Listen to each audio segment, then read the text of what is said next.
Good morning everyone. आज हम लोग थर्ड चैप्टर स्टार्ट करने वाले हैं। इसका नाम है आफ्टर 20 ईयर्स। ये ओ हेनरी करके एक बहुत फेमस राइटर थे, एक ऑथर थे, जिन्होंने एक ये स्टोरी लिखी थी जो दो दोस्तों के बारे में है, जो काफ़ी सालों बाद 20 ईयर्स के बाद ये मिल रहे हैं। तो जो पूरी स्टोरी है, चैप्टर के नाम से ही हमें पता लग रहा है कि आफ्टर 20 ईयर्स, जिसमें 20 साल बाद दो लोग मिल रहे हैं आपस में। और नॉर्मली होता है ऐसा है कि जब हम किसी से बहुत टाइम बाद मिलते हैं तो हमें बहुत सारी बातें करनी होती है, हमें बहुत सारी कहानी सुननी होती है, हमने क्या किया है क्या नहीं किया, या हमने कैसे पुराने दिनों को याद किया, ये सारी चीज़ें।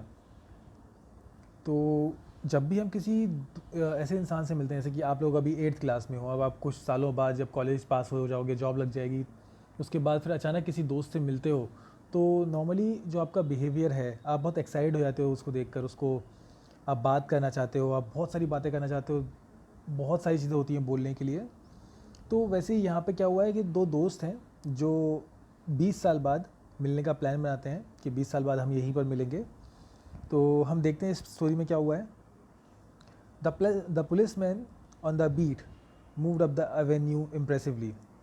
यहाँ पे क्या हुआ है, एक पुलिस वाला है। यहाँ सबसे पहला जो प्लॉट है उसमें ये पता लग रहा है कि एक पुलिस वाला है, जो एक एवेन्यू का मतलब होता है एक ब्रॉड रोड होती है, बहुत चौड़ी सी रोड होती है, जिसमें कुछ पेड़ खड़े होते हैं कुछ डिस्टेंस पे रोड के साइड्स में। तो वहाँ पे एक पुलिसमैन आता है। The impressiveness was habitual and not for show, for spectator very few. अब यहाँ पे क्या हुआ है कि हैबिचुअल का मतलब होता है जहाँ पे हमें आदत पड़ जाती है किसी चीज़ की। जैसे कि जैसे हम स्कूल में आते हैं तो मेरे हाथ में चौक रहती है, हमेशा चौक रहती है, तो वो मेरी हैबिट हो गई है, मैं इस चीज़ के लिए हैबिचुअल हो गया हूँ। मुझे चौक से लिखने में, जिसमें चौक से लिखता हूँ तो मैं बड़े लेटर्स लिखता हूँ, तो वो मेरी हैबिट बन चुकी है। जहाँ मैं पेन से लिखूँगा वहाँ मैं छोटे लेटर्स लिखूँगा, ऐसा यहाँ पे शो हो रहा है। The time was barely 10 o'clock at night. रात के करीबन 10 बजे हुए हैं। But chilly gust of the wind, यहाँ पे ठंडी हवा चल रही है। With a taste of rain in them, हल्का सा उसमें, जैसे जब बारिश होती है तो बारिश का एक हल्का सा एक महक होती है, एक स्मेल होती है, जैसे गीली मिट्टी की जो स्मेल होती है, वो हल्की सी एक स्मेल है हवा में। Left the street almost empty. अब यहाँ पे ये पता लग रहा है कि एक ब्रॉड रोड है जिसके आसपास पेड़ है, एक पुलिसमैन वहाँ पे खड़ा हुआ है, जिसका नॉर्मल एक बिहेवियर है, हैबिचुअल है जिस चीज़ में, जिसमें उसको सब कुछ देखना होता है, एक्सपेक्टेड करना होता है। रात के करीबन 10 बजे हैं और ठंडी हवाएं चल रही है, इसमें हल्की सी बारिश की महक है और ऑलमोस्ट पूरी जो रोड है वो खाली है। The vicinity was one of the kept earlier. अच्छा, वैकनिटी का मतलब होता है आसपास। यहाँ पे आप मार्क कर सकते हैं, कुछ इसमें बहुत सारे नए वर्ड्स मिलेंगे, जैसे कि एवेन्यू या फिर वैकनिटी, ये सब चीज़ें। The vicinity was one that kept earlier, now and then you might see the light of cigar store or of an all-night lunch counter, but the majority of the doors belong to business places that had long since been closed. अब यहाँ पे क्या हुआ है, यहाँ पे ये बता रहे हैं कि जो आसपास की जगह हैं उसके बारे में बताया है। यहाँ पे एक सिगार की शॉप है जिसमें हमेशा एक लाइट जलती रहती है, और जो आसपास की बाकी के दो, मतलब यहाँ पे क्या है, एक सिगार शॉप है जिसकी सिर्फ लाइट जल रही है, उसके अलावा जितनी भी दुकानें हैं, जो भी बिजनेस प्लेसेस हैं, वो सारी बंद हैं काफ़ी टाइम से। About the midway a certain block, the policeman suddenly slowed his walk in the doorway of the dark and hardware store. A man leaned with an unlighted cigar in his mouth. अब यहाँ पे क्या हुआ कि जो policeman है वो mid way मतलब आधे रास्ते में चलता है, और कुछ ब्लॉक्स बाद, कुछ दूरी बाद थोड़ा सा स्लो हो जाता है। अब वहाँ पे उसे क्या दिखा है कि एक हार्डवेयर स्टोर है, जो एक डार्क एंड, ये इसमें लिखा हुआ है इन the doorway of dark and hardware store. वहाँ पे कोई लाइट नहीं है उसके, जो हार्डवेयर स्टोर उसके बाहर। वहाँ पे उसे एक आदमी दिखता है जो हल्का सा झुका हुआ है। लीड मतलब झुकना, झुका एक आदमी है जिसके मुंह में एक बिना जली हुई सिगार है। As the policeman walked up to him the man spoke up quickly. जैसे ही वो उसके पास गया, जो पुलिसमैन है, जैसे ही उस आदमी के पास गया तो वो अचानक उसने बोलना स्टार्ट कर दिया, जो आदमी था। It's all right officer, he said, I am just waiting for a friend. अब जो आदमी वहाँ पे खड़ा है वो पुलिस वाले से बोलता है कि इट्स ऑल राइट ऑफिसर, सब ठीक है, मैं बस अपने दोस्त का वेट कर रहा हूँ। It's an appointment made 20 years ago. एक अपॉइंटमेंट है जो 20 साल पहले हुई थी, तो मैं उस फ्रेंड का वेट कर रहा हूँ जिससे मैंने 20 साल पहले कहा था कि हम मिलेंगे। Sounds a little funny to you, आपको मजाक लग रहा होगा, डजंट इट, क्यों नहीं? Well, I'll explain you if you'd like to make certain. It's all straight about that long ago there used to be a restaurant. अच्छा, restaurant और restaurant, restaurant होता है जब हम बोलते हैं तो उसको रेस्टोरेंट बोला जाता है। Where this store stands big Joe Brandy's restaurant.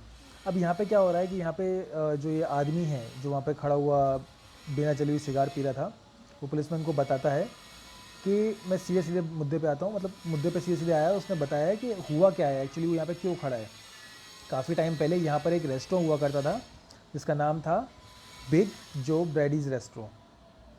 अब एक और चीज़ देखना यहाँ पे क्या हुआ है कि जो एक तो पुलिसमैन है, पुलिसमैन वहाँ पर अपनी जो रेगुलर ड्यूटी कर रहा था वो था, और वहाँ पर एक आदमी खड़ा हुआ था जो अनलाइटेड सिगार पी रहा था, मतलब सिगार उसके मुंह में थी, उसने जलाई नहीं थी। और पूरा रोड खाली है, यहाँ पे कोई आ जा नहीं रहा, आसपास की सारी लाइट्स बंद है, सिर्फ एक सिगार स्टोर के अलावा। वहाँ पर वो गया और जो वो आदमी था उसने पूरी बात बताई कि मैं अपने दोस्त का वेट कर रहा हूँ।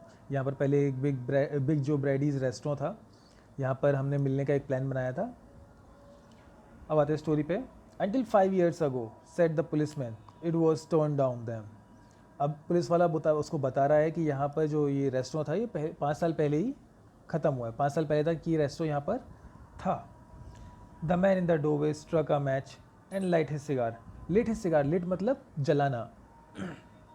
जो वो आदमी था उसने माचिस निकाली और अपनी सिगार को जलाया।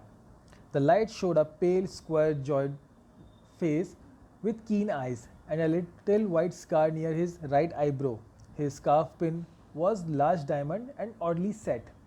अब यहाँ पर क्या हुआ है, इस जो दूसरा आदमी है जिससे पुलिस वाला मिला है उसका हुलिया बता रहे हैं कि जिसने लाइट जलाई, जिसने सिगरेट को जलाया, तो उसकी लाइट में हल्का सा उसको एक पेल मतलब फीका या धुंधला हम बोल सकते हैं, एक स्क्वायर जो जॉ होती है, हमारा जो जबड़ा होता है उसका बताया गया कि स्क्वायर जॉट फेस विथ कीन आइज़ मतलब उत्सुक। जब हम किसी चीज़ को लेके उत्सुक हो जाते हैं, किसी चीज़ को लेके हम एक्साइटेड हो जाते हैं, तो हमारी आंखों में एक चमक आ जाती है, तो उसे बोलते हैं हम कीन eyes. With a little white scar. अब एक वाइट स्कार है उसकी राइट आईब्रो के पास में, एक उसने स्कार्फ डाल रखा है, इसमें एक बड़ा सा हीरा लगा है जो कि थोड़ा डिफरेंटली मतलब अलग तरीके से लगा हुआ है। एक डायमंड है उसके स्कार्फ में, जो आदमी है उसके स्कार्फ में एक डायमंड लगा हुआ है जो थोड़ा सा ऑडली सेट है। अब हम आज की स्टोरी हमने स्टार्ट कर दी है।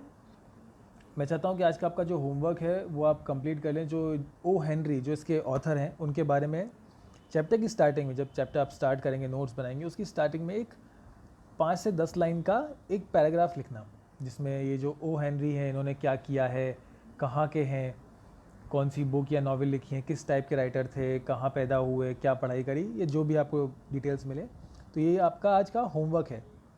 और नेक्स्ट वीडियो में हम आगे की स्टोरी कंप्लीट कर लेंगे।